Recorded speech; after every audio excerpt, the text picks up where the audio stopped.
प्यारे दोस्तों, आइए सीखते हैं बिहार बोर्ड 2020 साइंस के मॉडल सेट 2026 के 28वां सब्जेक्टिव को। दोस्तों, आप यहां देख रहे हैं साइंस मॉडल सेट 2026 के 27वां सवाल है।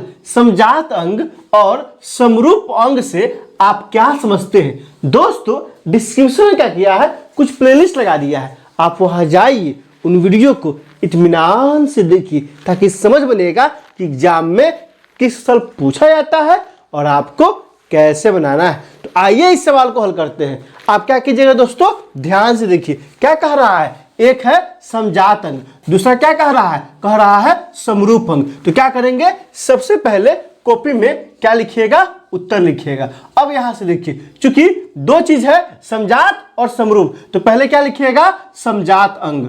समजात अंग से आप क्या समझते हैं? मतलब यह है कि समजात अंग कहते किसे हैं? तो आप ध्यान दीजिए, किसे कहते हैं? तो वैसे अंग जो रचना तथा उत्पत्ति के दृष्टिकोण से समान हो लेकिन कार्य भिन्न हो, उसे समजात अंग कहते हैं।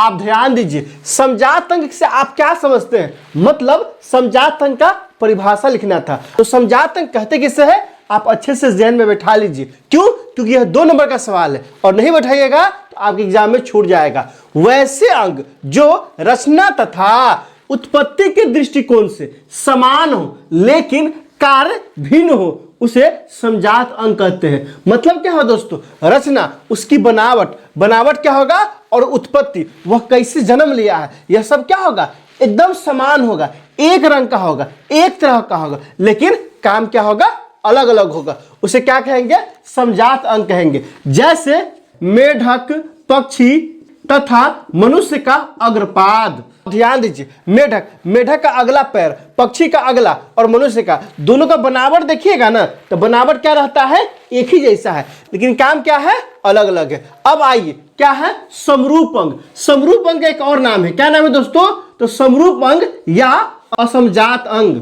समरूप या असमजात अंग दोनों नाम है, इसलिए घबराना नहीं है। समरूप देख खोजने मत लगेगा कि असमजात अंग कहाँ है, और असमजात अंग खोजने मत लगेगा कि समरूप क्या है, दोनों एक ही है। क्या कहेंगे दोस्तों, इसका परिभाषा क्या होगा? तो वैसे अंग जो रचना तथा उत्पत्ति के दृष्टिकोण से भिन्न हो। वैसे अंग जो रचना तथा उत्पत्ति के दृष्टिकोण से भिन्न हो लेकिन कार्य क्या हो, समान हो, उसे समरूप या असमजात अंग कहते हैं।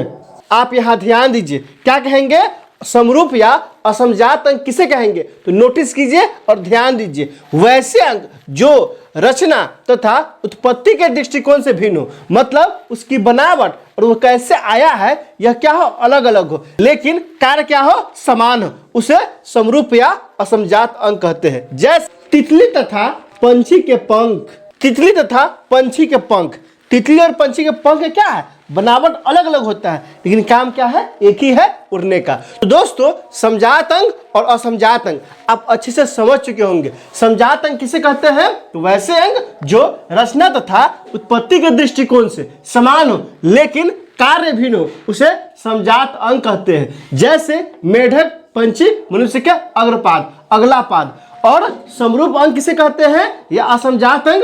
तो वैसे अंग जो रचना तथा उत्पत्ति के दृष्टिकोण से भिन्न हो लेकिन कार्य क्या हो, समान हो, उसे समरूप या असमजात अंग कहते हैं। जैसे तितली तथा पंछी के पंख। तो दोस्तों, आप इसे क्या कीजिए, अच्छे से नोट कर लीजिए और कम से कम 10 नहीं तो 5 दोस्तों के बीच शेयर कीजिए। दोस्तों, इसमें कहीं कोई दिक्कत है आप कमेंट करके हमें बता सकते हैं। क्या आपने सीख लिया? कमेंट करके बताइए, इंतजार रहेगा।